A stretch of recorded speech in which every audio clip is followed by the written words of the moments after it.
Hi there. Well, I have some good news and bad news. So the good news is I'm here to tell you about curing the number one disease affecting humanity, heart disease.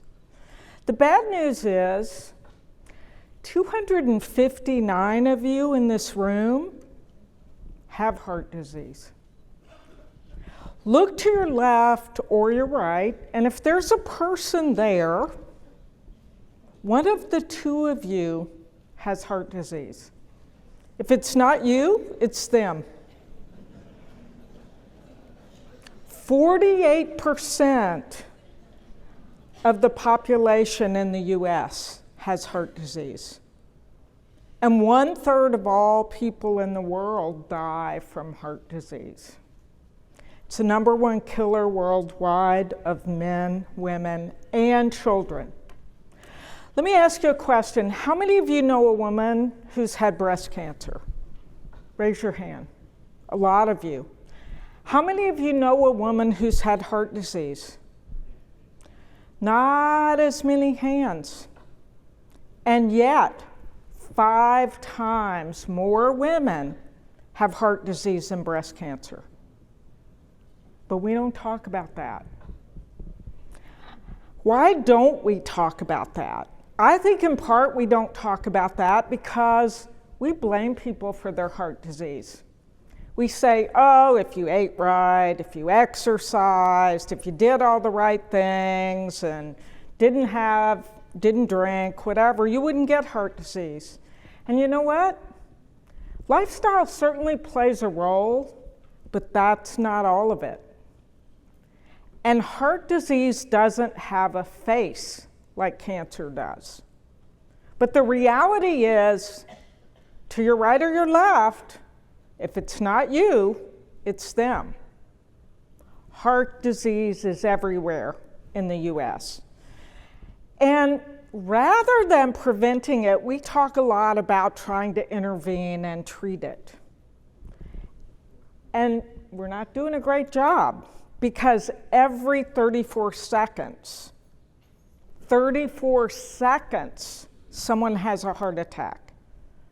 During this session this morning, 105 people have had a heart attack in the world. And 10% of those die within an hour, but the rest go on to have progressive problems that culminate in what we call heart failure, where your heart can't pump enough blood to your body. And the only definitive cure for heart failure is a heart transplant. And then there are kids. 1% of US births are kids with complex congenital heart disease. Do we blame them? Oh, gee, you need a heart transplant. What, you were born? We need to solve this problem. Because right now, today, if you need a heart transplant, someone has to die before you're going to get one. And my goal is to change that. The truth is, because someone has to die for you to get a heart transplant, we only do on average 10 heart transplants a day in the US. And there are 2,700 people waiting for a heart any given day, 0.04%. And what that means is those 2,700 people have made it onto the waiting list for a heart. But typically you have to be very sick to get on that list. If you're not sick enough, you don't make the list. If you're too sick, you don't make the list. If you're too young, you don't make the list. If you're too old, you don't make the list. And if you cannot afford to pay for the treatment, you don't make the list.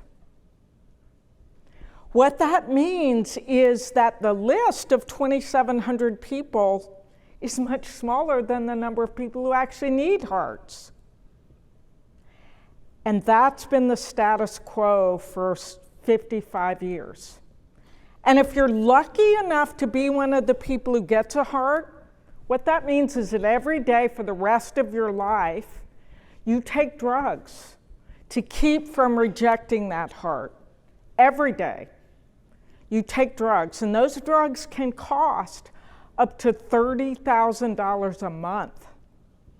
And they make you sick. They give you high blood pressure, they give you diabetes, they can cause renal failure.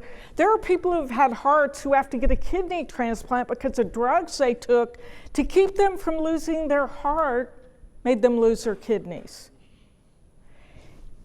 We have to change the status quo. And I'm committed to doing that. So my goal is to build personalized, on-demand replacement human hearts. Build a personalized human heart, not a pig heart. You heard recently about someone receiving a pig heart as a transplant, and that was a big breakthrough for a lot of reasons, but that person received a pig heart, not a human heart. And that person died several months later for two reasons. One, they had to be massively immunosuppressed because even though they had received a quote, gene-edited heart, it was still pig, and that pig heart had a virus from the pigness of it all. And that individual couldn't fight the virus because they had been so massively immunosuppressed. My goal is to personalize human hearts, which will reduce your risk. It'll reduce the lifetime cost of transplants. Today, a heart transplant costs on the order of $2.3 million over the lifetime of an individual. We believe we can reduce that by about 49%. It improves your quality of life because if I give you a heart that matches you, then it's like day one, all over again. You got a heart. You're not taking drugs every day. And for the first time, we have the potential to cure the number one killer on the planet. And beyond that, if we can manufacture them, we can make them available before you're so sick. Today, 18% of people who receive a heart transplant die in the first year because they were either so sick when they got their heart that they succumbed to all the other consequences, or the immunosuppression was a problem. By 10 years out, 59% die. We can change that. And I'm here to tell you that building hearts is no longer a pipe dream. People say it's a moonshot. I'm like, no, I think of it more like getting Percy to Mars, you know? It really was audacious times 10, but guess what? Percy's on Mars. And if we had 0.1% of the resources that it took to build the rocket only to get Percy to Mars, we'd already be doing this in people today. But this is a journey that started a while ago. And in 2005, when I had been doing cell therapy in heart for a while, I was like, let's build a heart. How hard can it be? And then I was like, what do we need to build a heart? Well, we need heart cells. And I don't know if you can see it, but these cells are beating in a dish. And the first time you see heart cells actually beating in a dish, it changed my life. I was like, wow, that's alive. And I'm dealing with something alive here. But heart cells in a dish aren't a heart. You need a place to put those, a framework, if you will. And because my mantra is give nature the tools and get out of the way, I said, what if we take a heart and use the framework of that to build a heart? So what we did is we took a heart and we developed a baby shampoo, basically, that would let us wash all the cells out of that heart. So we could wash all the cells out, and what was left is what we called our ghost heart. The media dubbed it a ghost heart. It's a translucent scaffold like a 2x4 of a house, into which I said, okay, now let's put heart cells and see if we can build a heart. And within a year, we had created a beating heart in a lab. It was pretty cool. So we had taken something that was dead, added cells back, and made it alive. But, and I want to make this point, it might have been too much because our scientific colleagues pushed back hard. And it took us over 2 years to get the paper published. Now, since it was published, it's been deemed one of the breakthroughs in science, but it took us 2 years to get it published.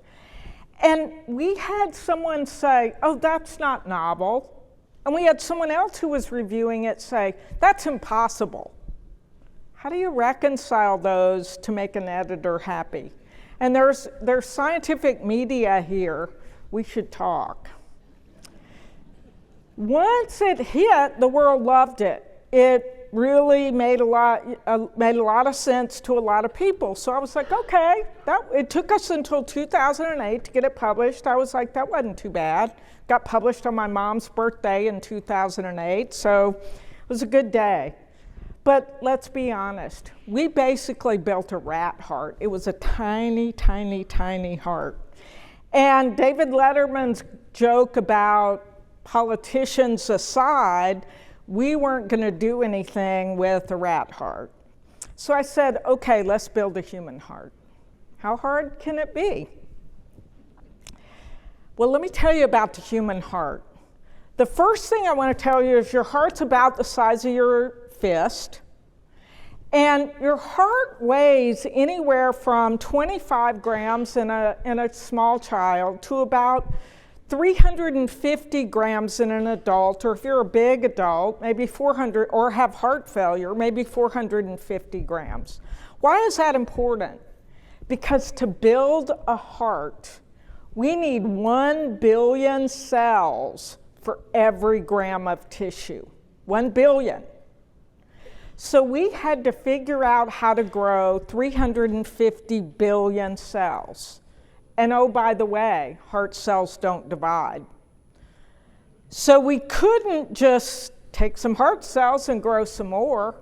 We had to back up and say, how can we do this?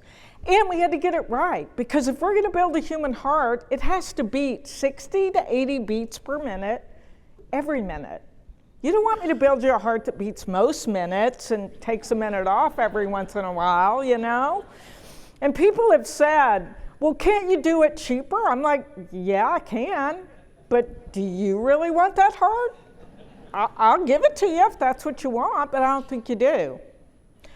So the other thing is the heart is an amazing organ.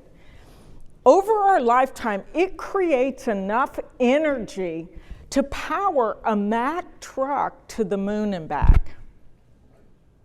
We had to build something that could do that. And it pumps 1.5 million barrels of blood over the course of your lifetime. And to do that, it has to have a blood supply that is amazing. And in fact, the heart has, and this is one of our ghost hearts getting hooked up to getting transplanted, it has to have 60,000 miles of blood vessels. And we had to rebuild those. So no challenge. How hard could it be? Well, fast forward 12 years where we had to create a way to take stem cells from a person, from your bone marrow or your blood or your skin, and grow those billions of cells. And that took me 12 years of my life. But then we also had to figure out every single piece of how to build this heart. How do we put the two together? Where do we do it? How do we feed it? What do we feed it? You don't normally find hearts growing in the wild, you know? So we had to figure it out. Fast forward 12 years, and we were able to go from a 3-gram heart to an 8-gram heart. Now, all over again, I just want to point out, we had this rejected in multiple medical journals because, again, it pushed the status quo. Well, that's not really a heart. Okay, it pumps blood, it looks like a heart, it acts like a heart. What do you want? Oh, well, you didn't use this antibody, so we don't believe it. It was crazy. And I do want to talk about at some point, so ask me during the break, the pushback that people get when they try to innovate. But I said, okay, it took us 14 years to go from 3 grams to 8 grams. We basically doubled the size of the heart. So if that, or tripled the size of the heart, if that's the rate at which we can do this, it's going to take 42 years to build a heart large enough to help a young girl, a teenage girl. And every day, there are hundreds of people dying waiting for a heart. Not acceptable. We have to change this. So I got smarter, we got smarter, and I started a company. And I said, screw publishing necessarily for the sake of science. Let's get this to patients. Now that doesn't mean I don't do science. I do science, I love ideas. I continue to do ideas. I've already spoken with multiple of the earlier speakers backstage about new ideas, and it makes me very happy. But my goal is to cure heart disease in my lifetime. So I said, let's start a company, Organomet, organ environment in Latin, for those of you who care, that's going to build on-demand personalized hearts. And then I went in search of partners, and I found a Department of Defense partner, Army Biofab USA, a Department of Defense funded initiative that introduced me to strategic partners who were members of Army. And by doing that, I was able to take the things we had done by hand, teach them how to do them, and we automated them. Oh yeah, the part I forgot to say is we got to the point that we could do it over and over and over. And we did it hundreds of times, building these. And every time we failed because it got contaminated. Because we're doing this without antibiotics, in a laboratory setting, by hand. And we had to build all the tools to do it, and if somebody had a bad day and sneezed, it was over. So we would do this and we would pray for 2 days every time we did one of these, that 2 days later it was still going to be sterile. So we had to figure out how to get people out of it. So we found strategic partners who would help us automate this. So we were able to go from doing it by hand to showing them how to use a machine and automating growing cells. And then creating that ghost heart. You can see literally our Rube Goldberg homemade apparatus in the middle there that we used until we found partners who could help us automate it. And then we made one that looks much more spacey. I love it. It's more like what you would see on Proteus than you know. And then, rather than injecting by hand, my new best friend is Bab the robot, the bioassembly bot that I taught how to inject cells. And by doing that, we were able to create this automated assembly line that let us go in less than 1 year to a 50-gram human heart that's beating in the lab. And we've begun to transplant those now in animals with the goal of doing this in people. That's a human heart built by us and a robot. And the first time you see that, it kind of makes you cry. It's very humbling. And I had intended to have hearts here today to show you. And I have to thank Ronnie and Randy and Deb and everyone who tried to make that possible. And the storms across the Northeast shut down the airport, and the hearts were stuck on the tarmac. Imagine how that feels if you're someone waiting for one for transplant. So how do we do this going forward? I'm almost out of time. The way we do it is 48% of you have heart disease. You know, 1/3 of people in the world die from heart disease. You know someone in your family has heart disease, your mom died from it, your dad died from it. Let us bank your cells now and grow those billions of cells today, because the rate-limiting step in this is the 12 to 14 weeks that it takes to grow those cells. And then we store your cells.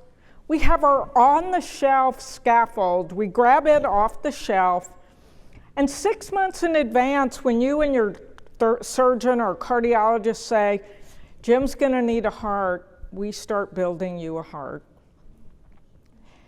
So where are we with this? Well, I just want to make a point for the younger folks in the lab. We've had to persist. And given the right opportunities, we're going to be doing this in people in 5 years. We have a plan, given the right resources, to be in first in human in 5 years. But the other thing I want to say is, even though it's been hard, we spend more time at work than we do at home, so you have to have fun. And Stephen Hawking heard about what we were doing and that we were building hearts with stem cells, and he asked us to do a flash mob for him. Now, as a scientist, I shouldn't admit this, I didn't know what a flash mob was, but we did. I learned. And if you have fun, then you can do amazing things. And rather than thinking about intervening or treating, I believe we can cure heart disease. And we can build a personalized, innovative cure. And this picture here on the bottom right is a little girl, Katerina, who is going to need one of our hearts. And her mom has created a foundation called buildingthecure.org to support what we do. I encourage you to look at our website, but go look at that foundation and help Katerina and other kids with complex congenital heart disease. Finally, I just get to stand up here and talk, but it's really about Bab and the team that make this real. I'm just the person with the big mouth. They're the ones, they're doing it every day. So thank you very much, and come talk to me.